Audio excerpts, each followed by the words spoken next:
बिहार विधानसभा चुनाव के लिए चुनाव आयोग ने तारीखों का ऐलान कर दिया है। 3 चरणों में बिहार विधानसभा की 243 सीटों के लिए चुनाव होना है। पहले चरण का चुनाव 28 अक्टूबर को होगा, जबकि दूसरे चरण का चुनाव 3 नवंबर को और 7 नवंबर को तीसरे चरण का चुनाव होगा। मतों की गिनती का काम 10 नवंबर को होगा।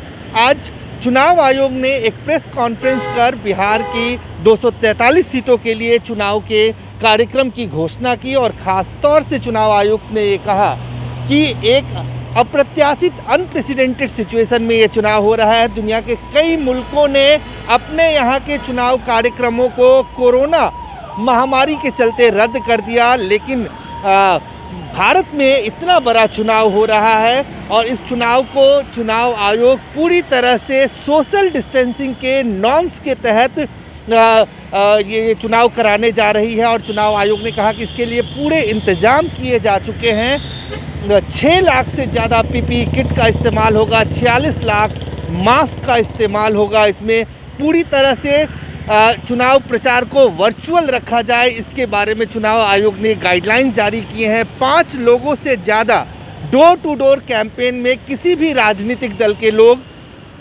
शामिल नहीं हो सकते हैं। इसी तरह से रोड शो और रैलीज जो हैं उनको वर्चुअल, ज़्यादा से ज़्यादा वर्चुअल कराने के लिए चुनाव आयोग ने गाइडलाइन जारी किया है। मॉडल कोड ऑफ कंडक्ट चुनाव आयोग के इस प्रेस कॉन्फ्रेंस के साथ ही लागू हो गया है। बिहार विधानसभा चुनाव के लिए सभी राजनीतिक दलों को, खासतौर से जो आपराधिक पृष्ठभूमि के लोग हैं, उनके बारे में जानकारी अपनी वेबसाइट पे मुहैया करानी होगी। साथ ही अखबार में इस बात की जानकारी सार्वजनिक करनी होगी। ऐसे किसी भी उम्मीदवार जिनका कोई आपराधिक बैकग्राउंड है या उनके खिलाफ कोई केसेस पेंडिंग है। इसके साथ ही चुनाव आयोग ने एक और महत्वपूर्ण घोषणा की है कि कोरोना से संक्रमित व्यक्ति भी चुनाव के दौरान मतदान कर सकता है। उसके लिए आखिरी 1 घंटे का समय निश्चित किया गया है।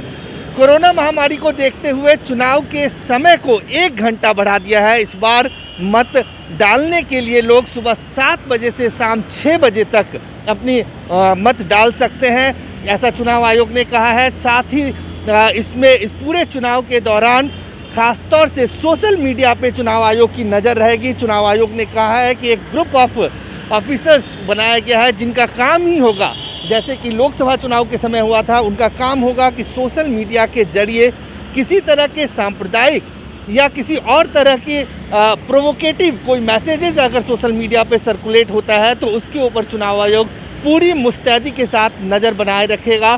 सभी राजनीतिक दलों को चुनाव आयोग के इस गाइडलाइंस को लेटर और स्पिरिट में मानना पड़ेगा और उसी के अनुसार चुनाव होगा। जो मतदाता केंद्र है उस पे 1000 से ज़्यादा लोग मत नहीं डालेंगे, उसको सुनिश्चित किया गया है। पूरी तरह से इस चुनाव के प्रचार को सोशल डिस्टेंसिंग के नॉर्म्स के तहत सभी राजनीतिक दलों को पूरा करना होगा। किसी तरह से भीड़ भाड़ या रैलीज नहीं हो सकती है, कोई कन्वॉय नहीं हो सकता है।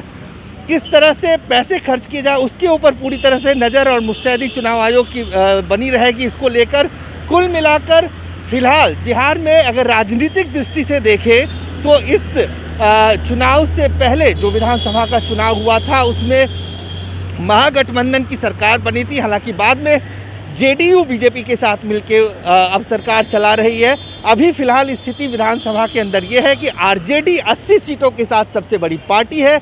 उसके बाद 71 सीटें जो है जनता दल यूनाइटेड की है, 53 सीटें बीजेपी के पास है, 27 सीट कांग्रेस पार्टी के पास है, 2 एलजेपी और 10 अन्य के पास है। तो ये तो राजनीतिक आंकड़ा है, लेकिन अब चुनाव के तारीखों का ऐलान हो गया और ये पूरी चुनावी प्रक्रिया दिवाली से पहले संपन्न कर ली जाएगी।